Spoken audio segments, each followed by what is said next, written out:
और ये सीधी तस्वीर इस वक्त झारखंड के मुख्यमंत्री हेमंत सोरेन नामांकन करते हुए यहाँ पर, और कई आज आपको बड़े चेहरे नजर आएंगे नामांकन का पर्चा भरते हुए। इस वक्त ये तस्वीरें हेमंत सोरेन की, जहाँ पर वो नामांकन करने के लिए पहुंचे हुए हैं और इसे लेकर तमाम तैयारियां पहले से ही पूरी की जा चुकी थी। नामांकन की प्रक्रिया जिस दौरान 5 लोगों की उपस्थिति कमरे में अनिवार्य होती है, और वहां इस वक्त की तस्वीरें। तो चुनावी रण में तमाम पार्टियों की तरफ से भी पूरी ताकत झोंकी जा रही है, और नामांकन करने के लिए हेमंत सोरेन यहाँ इस वक्त इस कक्ष में निर्वाचन पदाधिकारी के मौजूद। तो बरहेट से मुख्यमंत्री चुनावी मैदान में ताल ठोकते हुए आपको नजर आएंगे। और आज बिल्कुल नामांकन का ये मेगा डे है, जैसे चर्चा भी हम लगातार कर रहे थे कि आज कई बड़े चेहरे, झारखंड के कद्दावर चेहरे आपको दिखेंगे जो नामांकन का पर्चा भरते हुए नजर आएंगे। इस वक्त ये तस्वीर विधानसभा के स्थान भरने के लिए एक अभ्यर्थी के रूप में नाम निर्देशित हुआ हूँ। ईश्वर की शपथ लेता हूँ, पूरी तरह से पुष्टि करता हूँ कि मैं विधि द्वारा स्थापित भारत के संविधान के प्रति सच्ची श्रद्धा और निष्ठा रखूंगा, और मैं भारत की संप्रभुता और अखंडता को बनाए रखूंगा।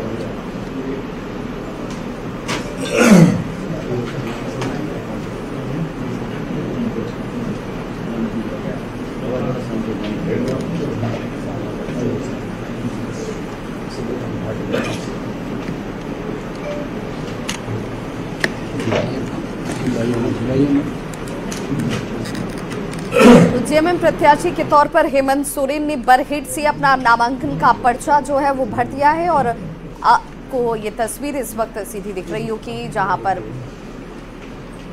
पहुंचे मुख्यमंत्री हेमंत सोरेन और उनके साथ 5 लोगों की मौजूदगी, जिसकी चर्चा हम बार बार कर रहे हैं। और बरहेट अपने आप में वीआईपी सीट हो जाती है, जहां से ताल ठोकते हुए हेमंत सोरेन आपको देख रहे हैं, क्योंकि यहाँ नामांकन के इस मेगा डे पर कई ऐसे चेहरे आपको दिखेंगे जो आज नामांकन का पर्चा भरने वाले हैं, और इसे लेकर कार्यकर्ता जो हैं वो बड़ी तैयारी के साथ नजर आ रहे थे। सभी का ये कहना है, सभी अपनी अपनी जीत का दावा भी कर रहे हैं कि चाहे नामांकन का पर्चा कोई भी भर ले, हम अपनी जीत के लिए आश्वस्त हैं। हालांकि जनता का आदेश क्या है, इसके लिए आपको 23 तारीख तक का इंतज़ार करना होगा। 23 नवंबर जब जनता जनार्दन के आदेश सबके सामने होंगे, लेकिन उससे पहले चुनावी तैयारी अपने अपने तरीके से युद्ध स्तर पर सभी पार्टियों की तरफ से की जाती हुई, लेकिन शीघ्र नामांकन के साथ ही। और आज साहिबगंज में जैसे निर्वाची पदाधिकारी के कक्ष में इस वक्त हेमंत सोरेन की मौजूदगी है,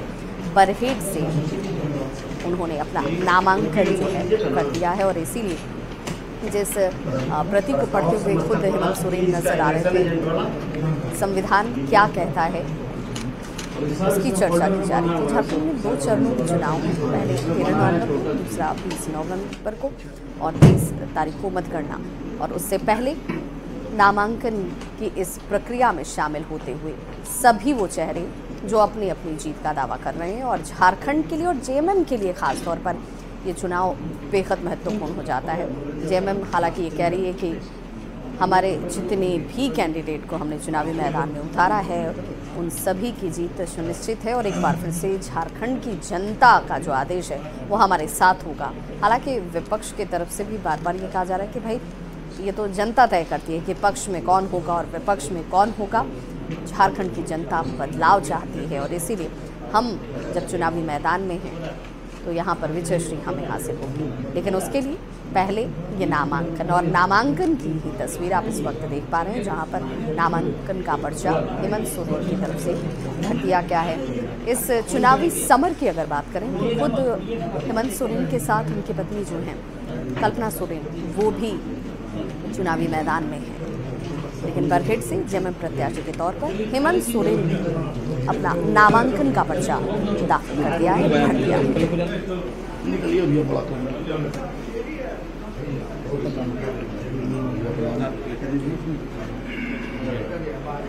तो पहले चरण में 13 नवंबर को जब वोटिंग होगी तो 43 सीटें हैं इस पहले फेज की, पहले चरण की।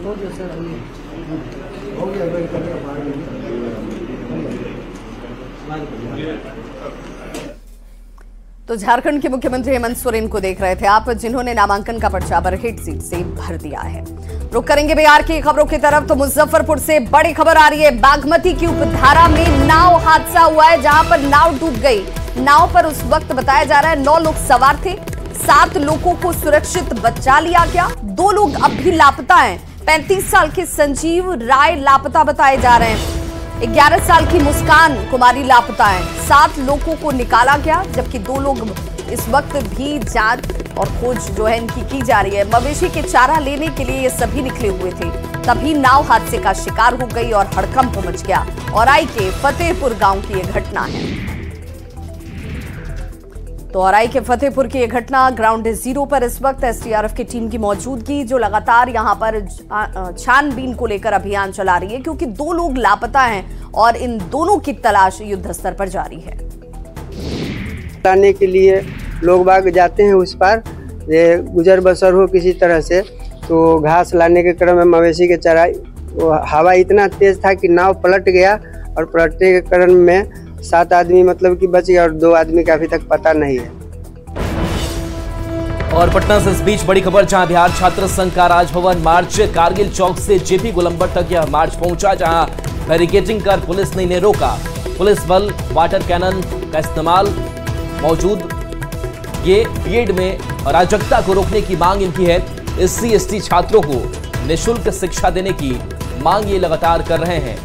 तो सुरक्षा के एहतियातन वहां पर मौजूदगी जवानों की सभी यूनिवर्सिटी में चुनाव कराने की मांग की जा रही है। कॉलेज यूनिवर्सिटी में बंद हॉस्टल भी चालू करने की मांग बिहार छात्र संघ कर रहा है। तो राजभवन मार्च किया गया, जब कारगिल चौक से जेपी गोलंबर तक यह मार्च पहुंचा, उसे रोका गया। वहीं पटना से बड़ी खबर संजीव हंस से जुड़ी हुई, जहां ईडी ने संजीव हंस को रिमांड पर लिया है। 7 दिनों की रिमांड संजीव हंस की ईडी को मिली है। हालांकि 15 दिनों की रिमांड की मांग की गई थी, लेकिन 7 दिनों की रिमांड मिली है और बेऊर जेल से लेकर ईडी की टीम संजीव हंस को निकल चुकी है। 7 दिनों में गहन पूछताछ होगी और यह माना जा रहा है कि पीएमएलए केस के आरोपों में यह पूछताछ बेहद महत्वपूर्ण रहने वाली है और कई गिरफ्तारियां इस पूछताछ के बाद संभव हो सकती हैं। बात देश की राजधानी में बढ़ते पॉल्यूशन के, जिस कारण लोग जहरीली हवा में सांस लेने को मजबूर हैं, लोगों का दम घुट रहा है। तो प्रदूषण पर दिल्ली के एलजी की आपात बैठक जारी है। डीडीएमए अधिकारियों के साथ उपराज्यपाल की बैठक है। दिल्ली के पर्यावरण मंत्री भी बैठक में मौजूद हैं। तो प्रदूषण को लेकर के यह आपात बैठक बुलाई गई है, क्योंकि पॉल्यूशन का सॉल्यूशन निकालने की कोशिश हो रही है। दिल्ली के एलजी की आपात बैठक और AQI लेवल लगातार बढ़ता जा रहा है, जो चिंताजनक बना हुआ है और इसी के मद्देनजर यह अहम बैठक। तो सिर्फ दिल्ली ही नहीं, दिल्ली और हरियाणा की हवा इन दिनों जहर बनती जा रही है। वायु प्रदूषण का असर लगातार बढ़ रहा है, जिससे लोगों को अब सांस लेने में भी परेशानी हो रही है। हर ओर धुएं की चादर और गुबार नजर आएगा। वायु की गुणवत्ता सूचकांक, जिसे AQI कहा जाता है, उसमें लगातार गिरावट देखी जा रही है। यह बढ़ता प्रदूषण न केवल स्वास्थ्य के लिए हानिकारक है, बल्कि हमारे पर्यावरण के लिए भी एक गंभीर खतरा बन चुका है। चलिए सबसे पहले जानते हैं कि दिल्ली का हाल और फिर हरियाणा के शहरों में फैले प्रदूषण की स्थिति पर एक नजर डालते हैं। तो देखिए, दिल्ली से खबर है, जहां हवा में धीमा जहर लगातार खुल रहा है और लोगों के सांसों पर संकट है। लगातार दिल्ली की हवा खराब हो रही है। बता दें कि आज सुबह दिल्ली का AQI 300 पार रिकॉर्ड किया गया। दिल्ली के सभी स्टेशन में AQI 300 के ऊपर दर्ज किया गया है। वहीं दिल्ली में ग्रैड 2 भी लागू कर दिया गया है। तो दिल्ली की तरह हरियाणा में भी प्रदूषण का असर साफ तौर पर नजर आता है। सोनीपत का वायु गुणवत्ता सूचकांक AQI जो है वो 331 के साथ काफी खराब स्तर पर दर्ज किया गया। इसके साथ ही जिंद में 311 मापा गया है। बात करें फरीदाबाद और गुरुग्राम की, तो दोनों ही शहरों में वायु गुणवत्ता खराब श्रेणी में है, जिससे सांस संबंधी समस्याएं बढ़ने का खतरा है।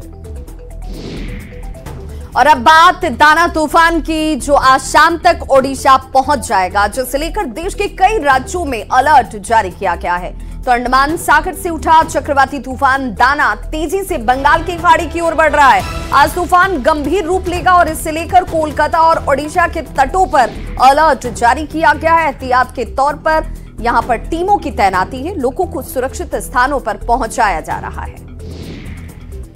ओडिशा में पुरी के तटों से मछुआरों को हटाया गया है, जबकि रेलवे ने बयान जारी कर कहा है कि बंगाल में सियालदह स्टेशन से आज रात 8 बजे के बाद किसी भी लोकल ट्रेनों की आवाजाही पर रोक रहेगी। वहीं बड़ी खबर आ रही है झारखंड की राजधानी रांची से। मौसम का मिजाज बदल गया है। जी हां, चक्रवाती तूफान दाना के आने से पहले असर जो है वो दिखने लगा है। आसमान में काले बादल छाए हुए हैं। मौसम विभाग ने इसे लेकर अलर्ट तक जारी कर दिया है। बारिश को लेकर अलर्ट जारी किया गया है। झारखंड ने दाना चक्रवाती तूफान का असर वहां दिखने लगा है। सुबह से राजधानी में आसमान में बादल का डेरा है, तो हल्की बूंदाबांदी भी हुई है।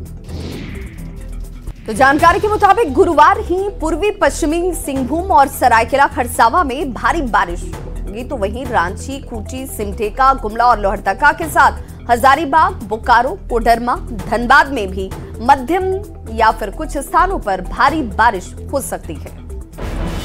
और सुपौल से इस बीच बड़ी खबर, जहां दाना तूफान का असर अब दिखने लगा है। आसमान में बादल छाए हुए हैं, घने बादल हैं, जिले में बारिश हो रही है। रात में मौसम ने करवट बदली है। तो सुपौल से एक खबर जहां पर मौसम में बदलाव देखने को मिला है और इस जिले में हल्की बारिश हो रही है, आसमान में बादल छाए हुए हैं। तो चक्रवाती तूफान दाना का असर बिहार में भी अब देखने को मिल रहा है और आसमान में बादल छाए हुए हैं। मौसम विभाग की अगर माने तो राज्य के करीब 19 जिलों में दाना का असर देखने को मिलेगा। मौसम विभाग के मुताबिक उत्तरी ओडिशा और पश्चिमी बंगाल के बीच यह 110 किलोमीटर प्रति घंटे की रफ्तार से स्थल से टकराएगा। हालांकि बिहार आते आते उसकी गति धीमी होने की संभावना है। खबर गोपालगंज से, जहां बंगाल में उठे चक्रवाती तूफान दाना को लेकर जिला प्रशासन अलर्ट मोड पर है। दाना तूफान का असर आज रात से देखने को मिल सकता है। जिले के सभी अस्पतालों को सिविल सर्जन ने अलर्ट किया है। डॉक्टर के साथ स्वास्थ्य कर्मियों और एम्बुलेंस की टीम को अलर्ट रहने का निर्देश दिया गया है। तो चक्रवाती तूफान दाना की वजह से आज बिहार से होकर गुजरने वाली 12 ट्रेनें रद्द रहेंगी। इसे लेकर पूर्व मध्य रेलवे ने संबंधित ट्रेन के यात्रियों को जानकारी दे दी है। रेलवे से मिली जानकारी के अनुसार Patna Puri special, Patna Ernakulam express, Bhubaneswar Dhanbad special, Puri Jaynagar express, Bengaluru Muzaffarpur express, Anand Vihar, Puri Nandan Kanan express समेत 12 ट्रेनें रद्द रहेंगी। कुछ ट्रेन के परिचालन में भी बदलाव किया गया है। वहीं रांची से बड़ी खबर आ रही है। दाना तूफान को लेकर फ्लाइट सेवा पर इसका असर देखने को मिल रहा है। रांची से उड़ने वाली छोटी ATR फ्लाइट बंद रखी गई है। शाम 5 बजे से कोलकाता और भुवनेश्वर एयरपोर्ट बंद रहने वाले। यहां पर कोई भी विमान उड़ान नहीं भरेगी। कल सुबह 9 बजे तक दोनों एयरपोर्ट को बंद किया गया है। कोलकाता, भुवनेश्वर, देवघर की ATR फ्लाइट भी बंद रहेगी। बिरसा मुंडा एयरपोर्ट प्रबंधन ने इसे लेकर जानकारी दी है। और पटना से इस बीच बड़ी खबर, जहां BPSC TRE 3 के TGT और PGT को लेकर पत्र जारी हुआ है। शिक्षा विभाग ने जिलों से फिर से सूचनाएं मांगी है। GAD ने TGT और PGT का रोस्टर लौटा दिया था। जिलों से आरक्षण रोस्टर के तहत रिक्तियां नहीं भेजी गई थी। GAD ने कमी पाते हुए रोस्टर क्लियरेंस नहीं किया। 24 घंटे के भीतर सभी DO से सूचना मांगी गई है। बता दें कि सामान्य प्रशासन विभाग फिर से रोस्टर की जांच करेगा। और अब बात करते हैं जहरीली शराब की, जिसने न जाने कितने ही घरों को उजाड़ दिया। लोगों ने अपने कुछ देर के मजे के लिए शराब तो जरूर पी, लेकिन पीछे छूट गया उनका रोता बिलखता हुआ परिवार।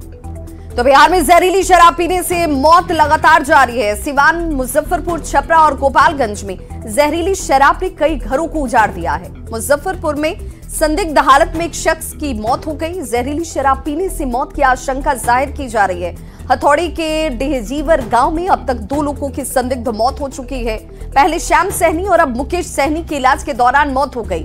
मुकेश सहनी की पहले आंखों की रोशनी गई, बाद में पटना में इलाज के दौरान उसकी मौत हो जाती है। परिजन ने जहरीली शराब से मौत की बात कही है। बिना पोस्टमार्टम के ही परिजनों ने मुकेश सहनी के शव का अंतिम संस्कार तक कर दिया। पुलिस प्रशासन हालांकि जहरीली शराब से मौत की पुष्टि नहीं कर रहा।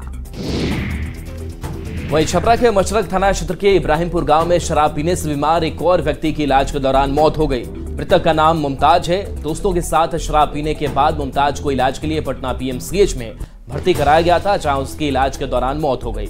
मौत के बाद परिजनों के बीच कोहराम है। मृतक की पत्नी का रो रो कर बुरा हाल है। छपरा में जहरीली शराब पीने से अब तक 13 लोगों की मौत हो चुकी है। बता दें कि सिवान में अब तक कुल 28 तो गोपालगंज में 2 लोगों की मौत हो चुकी है। तो सिवान और छपरा के बाद मुजफ्फरपुर में हुई जहरीली शराब से मौत के बाद आरजेडी ने जेडीयू का नया नामकरण कर दिया है।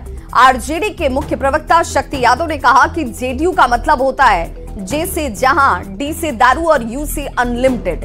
जहां दारू अनलिमिटेड मिलता है उसी का नाम जेडीयू है। जेडीयू का मतलब ही होता है जहां दारू अनलिमिटेड उपलब्ध हो। जैसे जहां, डी से दारू, यू से अनलिमिटेड उपलब्ध। मने बिहार में मानो कि कोई ऐसा इलाका नहीं है, हर घर में उपलब्ध है शराब। ये हालात है बिहार के अंदर में शराबबंदी कानून लागू होने के बाद। एक पैरेलल इकोनॉमी, लोग जहरीली शराबों से मौत को गले लगा रहे हैं, आंख की रोशनी जा रही है, और बिहार के शासक चुपचाप सत्ता संरक्षित अवैध शराब के कारोबार को फलने और फूलने दे रहे हैं।